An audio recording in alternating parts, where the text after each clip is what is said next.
உனக்காக நான் எப்பவுமே இருப்பேன். நீ வா த்ரிஷா, நான் இருக்கேன். யாருக்காகவும் எதுக்காகவும் நீ பயப்படாத. இது உன் வீடு. நீ வா. போ த்ரிஷா போ.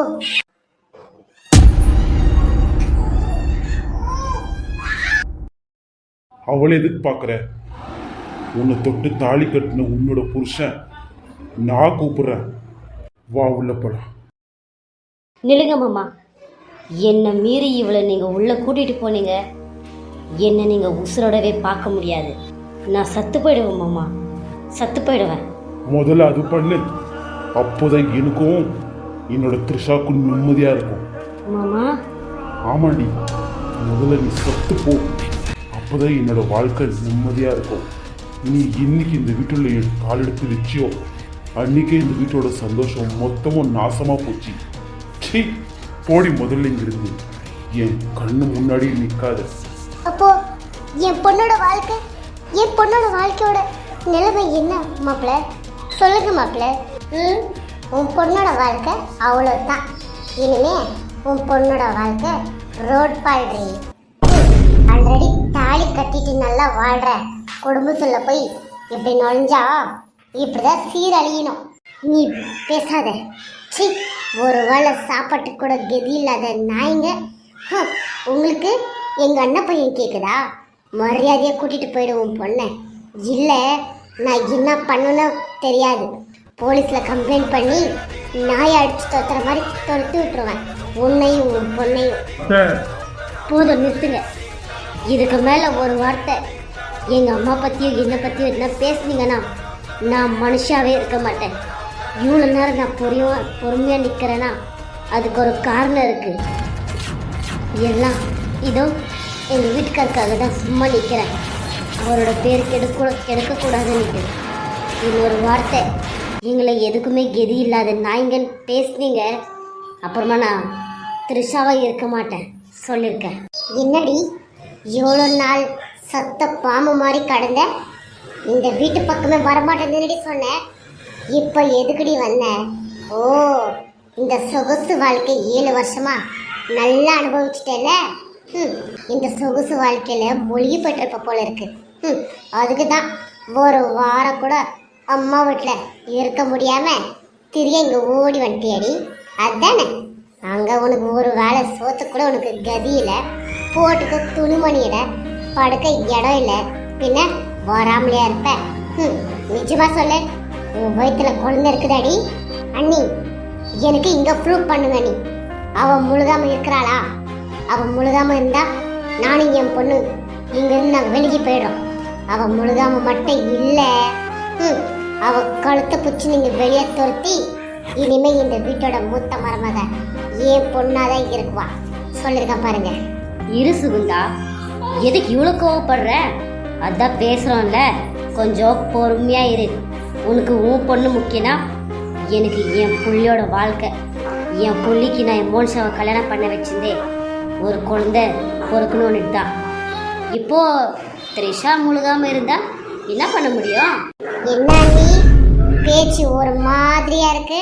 என்ன நீ என் பொண்ணை கெளுட்டி விட்டுலான்னு யோசிக்கிறீங்களா? எப்படியோ த்ரிஷா முழுகமாயிட்டானிட்டு. ஆனால் ஒன்று, நீ இப்போ என் பொண்ணோட வாழ்க்கை உங்கள் கையில் தான் இருக்குது. நீங்கள் என்ன முடிவு எடுக்கிறீங்களோ அந்த முடிவு தான் இந்த வீட்டை நடக்கணுட்டு எனக்கு நல்லாவே தெரியும். இங்கே பாருங்க, நீ எனக்கு இப்போ த்ரிஷா முழுகாமல் இருக்காரா? அது ப்ரூவ் பண்ணுங்க. அதை ப்ரூவ் பண்ணுங்க. நானும் என் பொண்ணும் வெளியே போயிடுறோம். நான் எதுக்குமா வெளியே போனோம்? என்னால் முடியாது. அவன் முழுகாமல் இருந்தாலும் பரவாயில்ல, நான் வெளியே போக முடியாதுமா. எனக்கு என் மாமா வேணும். என் மாமா எனக்கு தான். என் மாமா எனக்கு மட்டும்தான். எதுக்காகவும் யாருக்காகவும் எப்போதும் என் மாமாவை நான் யாருக்கோஸ்கரம் விட்டு கொடுக்க மாட்டேம்மா. என் உசுரை விடுவேன வழியே என் மாமனை விட மாட்டேன். என்னத்த பிளான் சேஞ்ச் ஆச்சு போல இருக்கு. சொந்த நாத்தனார் பொண்ணுக்கே துரோகம் நினைக்க பார்க்குறீங்களா? அண்ணா, உங்கள் வீட்டில் இருக்கிற நாய் நினச்சிட்டிங்களா? நீங்கள் வான் கூப்பிட்டா வரத்துக்கும் போன் கூப்பிட்டா போகிறதுக்கும். இங்கே பாருங்கத்த, உங்களை நம்பி தான் உங்கள் புள்ளியை ஏன் கடத்தில் தாலி கட்ட வச்சுக்கினேன். இப்படி ஏதாச்சும் கண்டபடி பிளான் போட்டிங்க, சொந்த தாய்மாவோட பொண்டாட்டி அத்தைன்னு கூட பார்க்க மாட்டேன் அத்தை. என்னை பற்றி உங்களுக்கு யாருக்கு இன்னும் தெரியாது. தெரிஞ்சுக்கவும் ஆசைப்படாதீங்க, தாங்க மாட்டீங்க. என்னடி ஆச்சு உனக்கு? ஏன்டி அண்ணி இப்படியெல்லாம் பேசுற? மன்னிப்பு கேள்றி மன்னிப்ப. அண்ணி மன்னிச்சிடுங்க அண்ணி, அவ ஏதோ வருத்தத்தில் பேசிட்டா, மன்னிச்சிடுங்க அண்ணி. அவளுக்காக நான் மன்னிப்பு கேட்டுக்கிறேன். போதும், நிறுத்துங்க. எப்படி பேசுன? என்ன பேசுன? நான் விருப்பப்பட்டா உன்னை என் பையனுக்கு கட்டி வச்சேன். நீ தாண்டி கிடைச்சது சான்ஸ்ன்னுட்டு வந்து என் பையனை கட்டிக்கிட்ட. அதுவும் பிளாக்மெயில் பண்ணி நீ தாலி கட்டிக்கிட்ட. ஆமாம் தானே? இங்கே பாரு மோனிஷா, உனக்கு இது 2ஆம் தர கல்யாணம்னுட்டு நல்லா தெரியும். அவனுக்கு ஆல்ரெடி கல்யாணம் ஆயிருக்குதுன்னு நல்லா தெரியும். நீ தானே இத்தனை வருஷம் ஆனாலும் என் பையனை உன் மனசில் நினச்சிக்கிட்டு இப்படியே இருந்த. நான் தான் போனா போட்ட கழுதனிட்டு கட்டி வச்சா இத்தனை பேருக்கு முன்னாடி என்ன அசிங்கப்படுத்துறியா? அதுவும் இந்த த்ரிஷா முன்னாடி, இந்த அஞ்சலி முன்னாடி என்னை அசிங்கப்படுத்துகிற. சிச்சி, உன்னை போய் நான் இந்த வீட்டுக்கு மூத்த மருமகளை ஆக்கிறதுக்கு நான் நினச்சேன் பார்த்தியா? என்ன செருப்பாளி அடிக்கணும். ஐயோ அண்ணி, வேணா அண்ணி, அப்படிதான் பேசாதீங்க அண்ணி. அவள் தெரியாமல் பேசிட்டா, அவளுக்காக நான் மன்னிப்பு கேட்குறேன் அண்ணி. போதும், நிறுத்து சுகுந்தா உன்னோட நாடகத்தை. இதுக்கப்புறம் நான் எதுவுமே பேசுகிறதா இல்லை. என் பையன் என் பேச்சு கேட்குறதாயும் இல்லை. இனிமே அவனோட வாழ்க்கை அவன்தான் பார்த்துக்க போகிறான். அவன் யார் கூட அவன் வாழணும்னு விருப்பப்படுறானோ வாழ்ந்துட்டு போட்டோம். இனிமே நான் யார் இதுலேயும் நொழிய மாட்டேன். அவங்கவுங்க வாழ்க்கை அவங்கவுங்க கையில். இனிமே நான் எதுவும் பேச மாட்டேன். பாத்தீங்களாமா, உங்களே எந்த பேச்சு பேசுறா? இத்தனை வருஷத்துல த்ரிஷா உங்களை இப்படி பேசியிருப்பாளா? இவன் போய் எப்படிமோ உங்களுக்கு துரோகப்பட தோணுச்சு. உங்களை இவ அம்மா மாதிரி பாத்துக்கனாலேம்மா கொஞ்சம் கூட மனசாட்சி இல்லாம இந்த ராட்சசி காலத்துல என் கையார தாலி கட்ட வச்சுட்டீங்களேம்மா. நான் எந்த கோவிலுக்கு போய் இந்த பாவத்தை நான் தீர்க்க முடியும்? சொல்லுங்கம்மா, சொல்லுங்க. போதும், நிறுத்துங்க.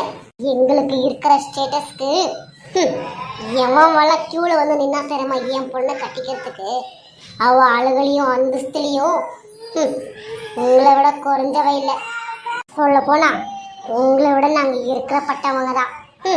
என்ன சுகுந்தா, நீ பொண்ணு பெற்றவ, எப்படி பேசணுமோ அப்படி பேசு. போனா போதுன்னுட்டு உன் பொண்ணுக்கு வாழ்க்கை கொடுத்தா என்ன ரொம்ப தான் பேசுகிற?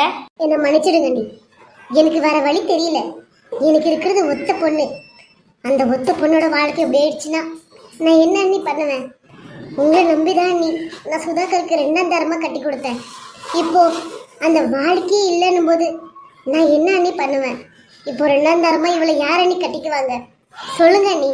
அதான் சொன்னியே, நீ இருக்கிறப்பட்டவ எங்களை விட அந்தஸ்து நிறைய இருக்குதுன்னுட்டு இவ்வளோ நிற்கிறாங்கன்னு சொன்னல. போ, கட்டி வச்சுக்க உன் பொண்ணுக்கு 2ஆம் தரமா. அண்ணி அண்ணி தெரியாம சொல்லிட்டேன் அண்ணி, என்னை மன்னிச்சிடுங்க அண்ணி.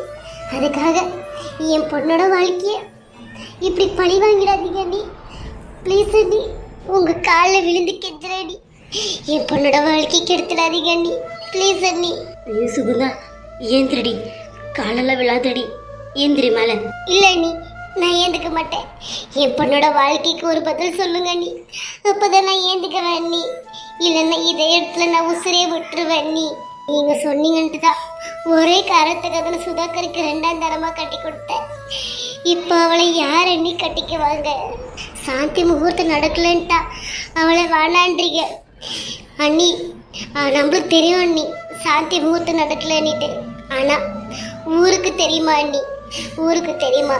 கல்யாணம் முடிஞ்சு ஒரு வாரம் ஆக போகுது, இன்னும் சாந்தி முகூர்த்தம் நடக்காமல இருக்கும். அசிங்கமாக பேச நீ ஊர் மொத்தமும். நானும் என் வீட்டுக்காரும் இதோ என் பொண்ணும் 3 பேரும் சாப்பிடுறது விட்டா வேற வழியே இல்லை நீ. இல்லை, நீ ஏந்திரடி, பார்த்துக்கலாம். நீ ஏந்திரி. சத்தியமா சொல்றேன் நீ, எங்களை இந்த வீட்டை விட்டு மட்டும் நீங்க துரத்து விட்டீங்கன்னா நாங்க அடுத்த நிமிஷமே நாங்க சத்து போயிடுவோம் அண்ணி, சத்து போயிடுவோம். இங்கே பார் சுகுந்தா, உன் கஷ்டம் எனக்கு என்னன்னு புரியுது. ஏன்னா எனக்கு ஒரு பொண்ணு இருக்கா. இங்கே பாரு, 1000 தான் இருந்தாலும் நீ என்னோட நாத்தனார். இங்கே பாரு, சுதாகர் முடிவை, அவன் முடிவு நான் எதுவுமே பண்ண முடியாது. நீ இந்த வீட்டில் எத்தனை நாள் வேணாலும் இருக்கலாம். நான் யாருக்கும் தடையாக இருக்க மாட்டேன். தாராளமாக நீயும் மோனிஷாவும் இங்கே தங்கலாம். நான் பொறுப்பு. யாரும் ஒன்று எதுவும் சொல்ல மாட்டாங்க, சரியா? ஆனால் ஒன்று சுகுந்தா, சுதாகரோட முடிவை நான் மாற்ற முடியாது சுகுந்தா. அது என்னால் ஒன்றும் பண்ண முடியாது, ஒன்றும் பண்ண முடியாது. என்ன நீ இப்படி பேசுறீங்க? இதுக்கப்புறம் என்கிட்ட எதுவுமே கேட்காத சுகுந்தா. நீயே பார்க்குறல, என் பையனை என் பேச்சு கேட்குறதா இல்லை. இதுக்கப்புறம் நான் என்ன சொன்னாலும் இந்த வீட்டில் நடக்கிறதா இல்லை. எதனா சொல்லிட்டு போங்க அண்ணி. அண்ணி எதனா சொல்லிட்டு போங்க அண்ணி. அதான் சொல்லிட்டாங்கல்ல, இனிமேல் மாமா எடுக்கிற முடிவு தானிட்டு. அவர் த்ரிஷா அக்கா கூட தான் வாழ்வார். சட்டத்திலேயே அதான் சொல்லுது. முதல் பொண்டாட்டி உயிரோடு இருக்கும்போது ரெண்டாவது பொண்டாட்டி கட்ட தாலி கட்டினாலும் அது செல்லாது. புரிஞ்சுக்கோங்க. நீ வா த்ரிஷா போலாம். மாப்பிள்ள, அப்போ நான் கிளம்புறேன் மாப்பிள்ள. ஏன் அத்தை, ஒரு 2 நாள் இருந்துட்டு போலாமே? இல்லை மாப்பிள்ள, நீங்கள் எங்கள் வீட்டில் தங்கலாம், அது அசிங்கம் கிடையாது. நான் உங்கள் வீட்டில் தங்கினா அசிங்கம் மாப்பிள்ள. இப்போவே கண்டபடி பேசுகிறாங்க. இந்த வீட்டு வாசப்படி உள்ள வந்து நான் 2 நாள் தங்கி உங்கள் வீட்டு நான் சாப்பிட்டேன்னா என்னை பிச்சைக்காரங்கன்னு சொல்லிடுவாங்க மாப்பிள்ள. நான் கிளம்புறேன். எனக்கு என் பொண்ணு சந்தோஷமாக இருக்கணும். அதை விட்டால் வேறு எதுவும் எனக்கு தேவையில்லை மாப்பிள்ள. அவளை சந்தோஷமாக பார்த்துக்கோங்க மாப்பிள்ள. சரிங்க அத்தை, நீங்கள் கவலைப்படாமல் போயிட்டு வாங்க. த்ரிஷாவை நான் பார்த்துக்கிறேன். த்ரிஷா, பத்திரமா ரெடி. மாப்பிள்ளை என்ன சொல்கிறாரோ அவர் பேச்சு கேட்டு நடந்துக்கோ. அவருக்கு புண்படுத்தாத மாதிரி எதுவும் பேசாத, சரியா? சரிம்மா, நீ அடிக்கடி ஃபோன் பண்ணுமா. நான் பண்ணுறேன்டி. நீ படிக்கட்டு ஏறி இறங்கும்போதெல்லாம் பத்திரமா ஏறி இறங்கு. பத்திரம், சரியா? சரிம்மா. சரி, நான் வரேன்டி த்ரிஷா. சரிம்மா, வர மாப்பிள்ள. சரிங்க அத்தை.